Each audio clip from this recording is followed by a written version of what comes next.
hali ya jiji la Dar es Salaam kwa ujumla ni shwari, na shughuli mbalimbali za kiuchumi, za kisiasa na kijamii zinaendelea vizuri. Lakini mkazo wetu mkubwa sisi polisi kanda maalum ya Dar es Salaam ni watu kufuata sheria na kuitunza amani ya nchi hii. Napenda niwakumbushe, hivi karibuni tarehe 16 Mei mwaka huu wa 2026, Jeshi la Polisi kanda maalum ya Dar es Salaam liliwaarifu kufanya uchunguzi wa kina juu ya mauaji ya mtu aliyefahamika kwa jina la Baozan Lee, ambaye huyu alikuwa mwenye asili ya China au mwenye utaifa wa China.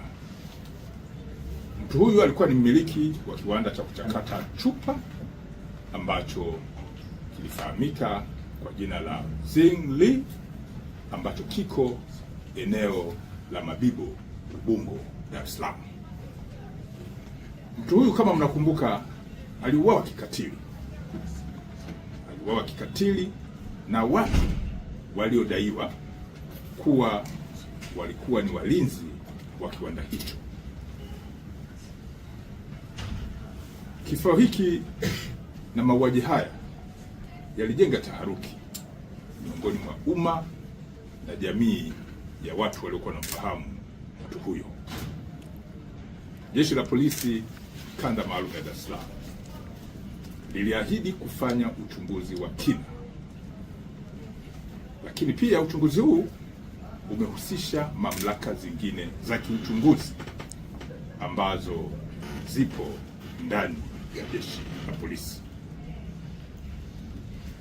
Ufuatiliaji umefanyika na Jeshi la Polisi limefanikiwa kuwakamata watuhumiwa 4 katika maeneo tofauti tofauti kuhusiana na tukio hili la mauaji.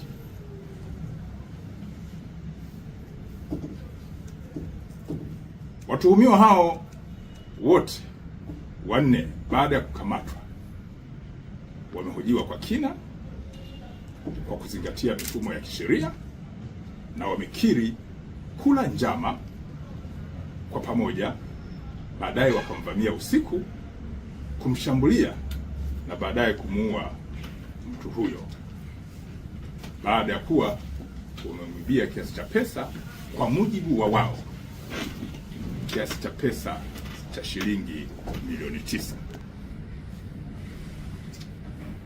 Pesa hizo wanadai zilikuwa ndani kwenye kiwanda hicho, na mara baada ya kufanya tukio hilo na kuiba pesa hizo, walitoroka na kuelekea maeneo tofauti tofauti.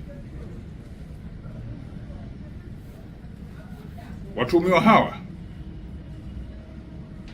baadhi yao 2 wamekamatwa eneo la Namanga mkoani Arusha, na wengine 2 wamekamatwa eneo la Mabibo hapa jijini Dar es Salaam kwa siku tofauti tofauti. Watuhumiwa waliokamatwa wamejulikana kwa majina ya Godson Simon au maarufu kwa jina la Laizer.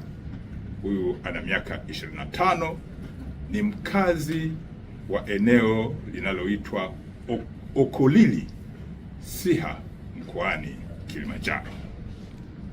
Mtu mwingine aliyekamatwa ni Elisha Saitoti maarufu kama Lukmai.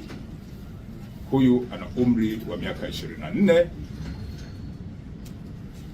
na ni mkazi wa eneo linaloitwa Mkonde, Handeni, mkoani Tanga.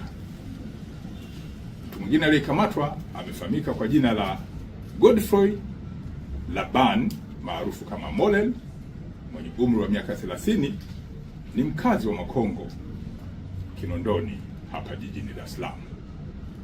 Mtu wa mwisho aliyekamatwa amefahamika kwa jina la Godson Pinel maarufu kama Isika, mwenye umri wa miaka 24, naye ni mkazi wa Kigamboni jijini Dar es Salaam.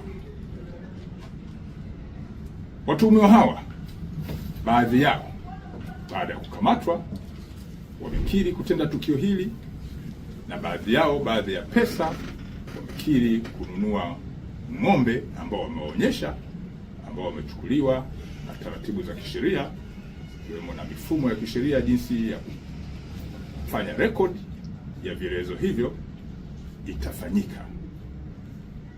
Baadhi yao pesa walizozipora wamedai kununua ng'ombe, na ng'ombe hao wamewaonyesha. Watuhumiwa wote hawa ambao wamekamatwa wataingia kwenye mifumo ya kisheria, ikiwa ni pamoja na kuishirikisha ofisi ya mashtaka ichambue hiki kilichochunguzwa, na baadaye wafikishwe mahakamani haraka iwezekanavyo.